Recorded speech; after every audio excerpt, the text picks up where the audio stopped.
Загрижувачки податоци на студијата за млади на Македонија е направено од страна на фондацијата Фридрих Еберт. 80% од младите сакаат да се иселат од државата, бидејќи сметаат дека овде немаат добри услови за живот, како и за усовршување на образованието.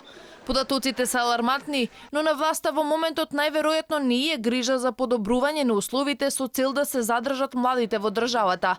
На тоа укажува и одговорот на претеничката Ивана Туфеџик на новинарско прашање кога ќе бидат подобрени условите во студентските домови.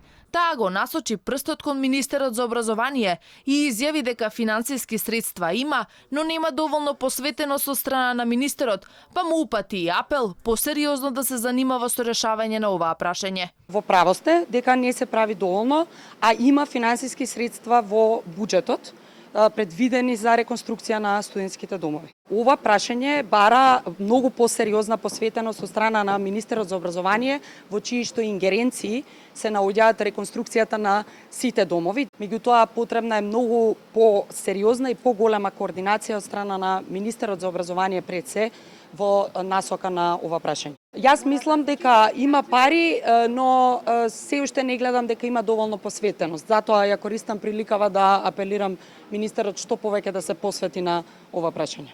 Став за ваквото обвинение побаравме и од заменик министерот за образование Петар Атанасов. Тој вели дека информациите на претеничката Ивана Туфеџик не се точни, иако директно не сакаше да ја демантира нејзината изјава.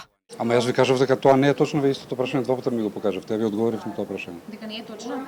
Значи, министерството, не демантирам ништо, јас ви кажувам што работи Министерството за образование. Дека имаме договор подпишан, дека во момент се изработува студија за многу студентски домови, имаме пари обезбедено и алоцирано и ќе бидат направени реконструкции во многу градови преку студентските домови. Па ви кажувам, во мој момент се изработува таа студија, пред еден месец е подпишана и меѓу Министерството за образование и Министерството за финансии. Поконкретно тоа не може да ви кажам. Останува да видиме чии став ќе се покаже како релевантен по контрадикторните изјави за реконструкцијата на студентските домови, што ги дадоа представници на законодавната и извршната власт.